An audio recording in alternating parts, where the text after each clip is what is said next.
Hello. This week we're talking about Chapter 9, Businesses and the Cost of Production. This chapter will be developing a number of crucial concepts that we're using in both this chapter and the succeeding 3 chapters we're going to be covering. So the first thing we need to cover here is the idea of an economic cost. If you've taken accounting or you've had entry to business, you've probably seen the idea of an explicit cost, right? This is the monetary outlay you have for anything. Say you're producing a good, right? You get some revenue in, right? It's what people pay for the product. Then you have some costs associated with producing that product. That's your monetary outlay. And so we'll be looking at the idea of economic costs in the terms of you have some accounting profit, where that's your total revenue minus your explicit costs, and that's your accounting profit. But then you also have some implicit costs, right? These are opportunity costs for using a self-owned resource, value of the next best use of that resource, the normal profit. So explicit costs, again, are payments to non-owners for resources they supply, right? In the textbook's t-shirt example, this would include the cost of the t-shirts, the clerk's salary, and utilities, right? Implicit costs, then, are the money payments the self-employed resources could have earned in their best alternative employment. In the t-shirt example in the textbook, right, this will include foregone interest, foregone rent, foregone wages, and foregone entrepreneurial income. And then there'll be a question in the practice quiz which will be looking at this exact issue. Now, when we talk about accounting profit and normal profit, right? Accounting profit is, again, total revenue minus your explicit costs. That's your accounting profit, right? So revenue minus economic costs in terms of economics, right? And then we will look at total economic profit, so revenue minus explicit costs and implicit costs. And just another little infographic showing the same thing here.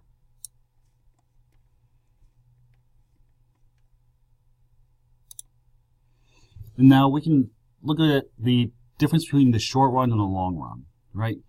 The short run is a period of time that is too brief for a firm to alter its plant capacity. All right, but they can change output somewhat by increasing or decreasing its variable inputs. So the long run, then, is a period of time that is long enough for the firm to adjust the plant size as well as enter or leave the industry. All variables, or all inputs, are variables in the long run. Okay? So in the short run, we have some fixed inputs and some variable inputs. Look at a beer distributor or a brewing company. Right? In the short run, they only have a single production facility. And so that really limits how much beer they can produce. They can add another shift, they can add additional workers, they can buy additional inventory, but there's something fixed, there's a limited amount of what they can produce in the short run because of their fixed plant. However, in the long run, they can build another brewery, or they can build another location, or they can build another production facility, right? They can build another bottling company. Right? In this case, everything can be variable. They can adjust everything. They can adjust the number of plants, production, people, marketing. And so that's the main difference between the short run and the long run. And just so you realize, the long run can be years or even decades depending on the industry. So short run production relationships. The production relationships reflect how labor, okay, again, labor and output are related to the short run. The total product is the total quantity that is produced. Marginal product is the amount that total product changes when labor changes by 1 unit. It reflects the change in output when 1 or more unit of labor is hired. Average product, then, is just the output that is produced per unit of labor. Now, when we go back to the previous chapters, we discussed the law of diminishing returns, right? So, as successive increments of variable resources are added to a fixed resource, the marginal product of the variable resources will decrease. Essentially, the fixed plant gets overcrowded with variable resources. If we focus on labor being the variable resource, when there isn't any labor, then the plant is underused because none of the machinery is being used. When hiring one unit of labor, the machinery is still underused. Right? There's machinery that is often idle as that one unit of labor has performed all of the tasks of that machinery. As the firm continues to hire more labor, right, the TP, right, is rising by increasing amounts because the machinery is being used more and more to its capacity. However, at some point, there will be so much labor that the fixed resource is overutilized, and the individuals have to wait to use the necessary equipment. This is where we might see diminishing marginal returns, right, where the TP is still increasing when hiring one more labor, but it doesn't increase nearly as much as it did with the previous unit of labor. Here's a quick graph on that exact example. Move me over slightly here. Right, units of labor, right, the units of the variable resource in this term labor, the total product produced, right, the marginal product. Well, 0 people produce 0. 1 person produces 10, so the marginal product is 10. The difference between the 0 and the 10. 2 people produce 25, so the marginal product, or the change between 10 and 25, is 15. 3 people produce 45, so that third person increases the production by 20, right? So the marginal change, 25 to 45. And then you see diminishing marginal returns, or law of diminishing returns. That fourth person only adds 15 marginal product, right? 45 to 60. The fifth person only adds 10, 60 to 70, and eventually at some point 7 adds 0 and 8, circling backwards. So we have a period of increasing marginal returns, a period of diminishing marginal returns, and then we hit our negative marginal returns. Bring me back in frame here. Okay. And so this is all this is showing, right? It's a graph showing we have a period of increasing marginal returns, right, where it's increasing at a faster and faster rate. And then we have a lot of diminishing marginal returns where it's increasing slower and slower. And then we have a period of negative marginal returns where it's starting to go actually negative. Now, we have some costs here. And you'll see a problem in the practice quiz about this, right?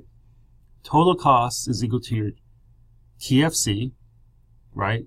Your total fixed costs, plus your TVC, your total variable costs. Right? So fixed costs, costs that do not vary without output. You produce 0, you have the same amount of cost. You produce 100, you have the same amount of cost. You produce 1,000, you have the same amount of fixed costs. Variable costs vary by the amount you output. Okay? So variable costs, so materials, fuel, power, transportation services, labor. Fixed costs can be rental payments, insurance premium, interest payments, and then total cost is literally just the sum of your fixed costs and your variable costs at any given level of output. In this graph we have a total fixed cost, right? The fixed costs are fixed. They don't change depending on how many you produce. The variable cost, this light blue line, right, is saying that we have so many costs at so many levels of production. Right? If we produce 1, we get a cost of 100. We produce 2, we have a cost of 200. And then simply your total cost is the addition of those 2 lines.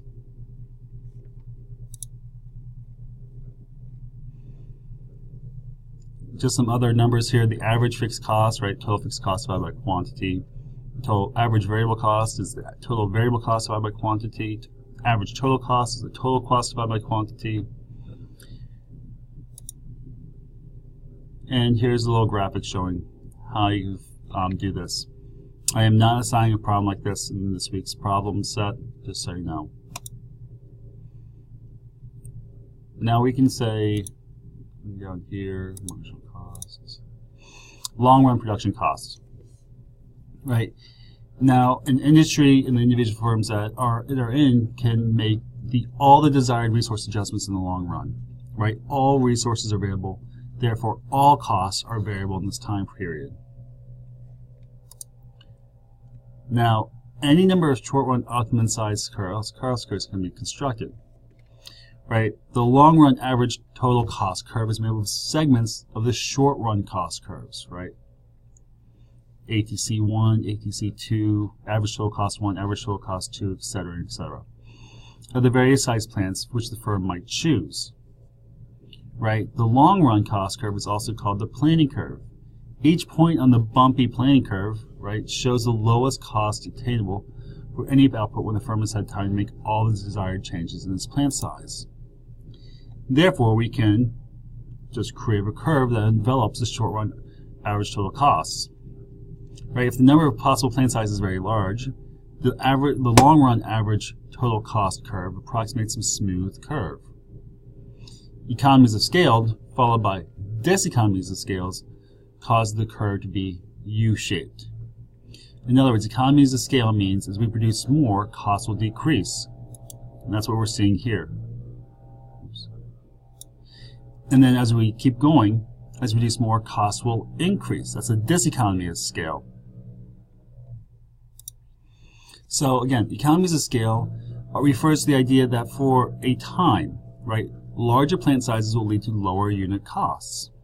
An increase in inputs where there are economies of scale will lead to a more than proportionate increase in output. Labor specialization is one means to do this, right? It leads to economies of scale because it makes use of special skills. Proficiency is gained as the worker concentrates on the one task and time is saved. Managerial specialization leads to economies of scale because managers can manage more workers with no increased costs, and managers can specialize in their respective area of expertise. Efficient capital leads to economies of scale because high volume production warrants the expense of large scale equipment. Right? Then there are other factors that lead to economies of scale, such as cost of design, development, advertising, are spread out over larger quantities. The idea then is that constant returns of scale, right? Constant returns of scale will occur when the average total cost is constant over a variety of plant sizes. When there are constant returns of scale, an increase in inputs will result in a proportionate increase in output.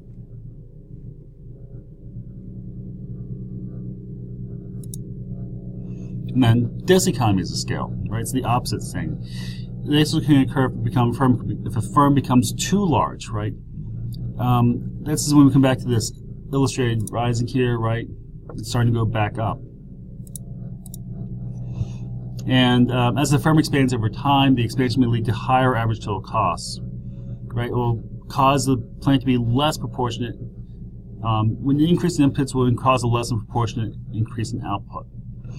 The reason that diseconomies of scale may occur, difficulty controlling and coordinating large-scale operations. Right? It's just too massive to really handle efficiently or effectively.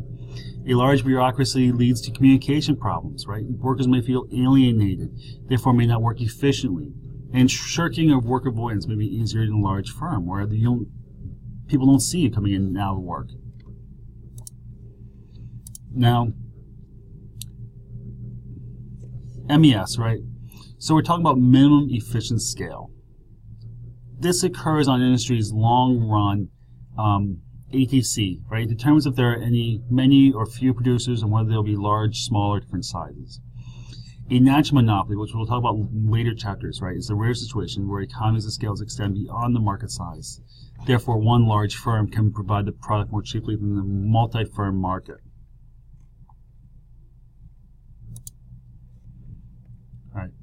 And so, as you have a downward sloping curve here, okay, we have economies of scale.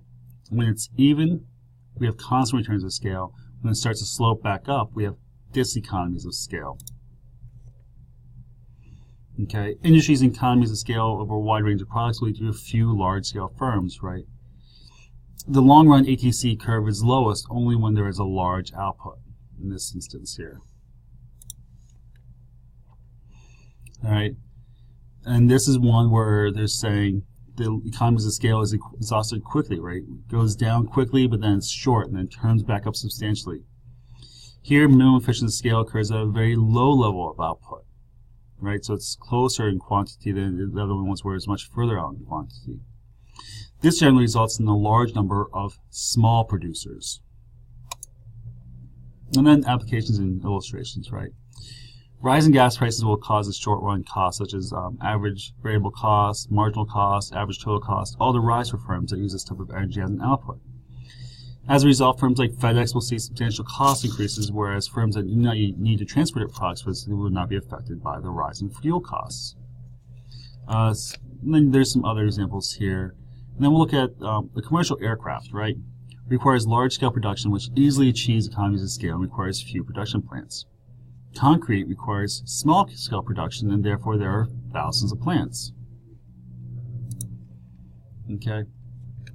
And then with the advent of the new 3D printers, right, mass customization. So 3D printers are inexpensive, so nearly any household or business can really afford one. Right, this additive manufacturing method uses metal or plastic particles that are fused together in the desired shape with a laser. So no large factory is needed, and no transportation is needed to transport the finished product. And so then we'll think about how this affects our economies of scale and our supply and demand curves as well.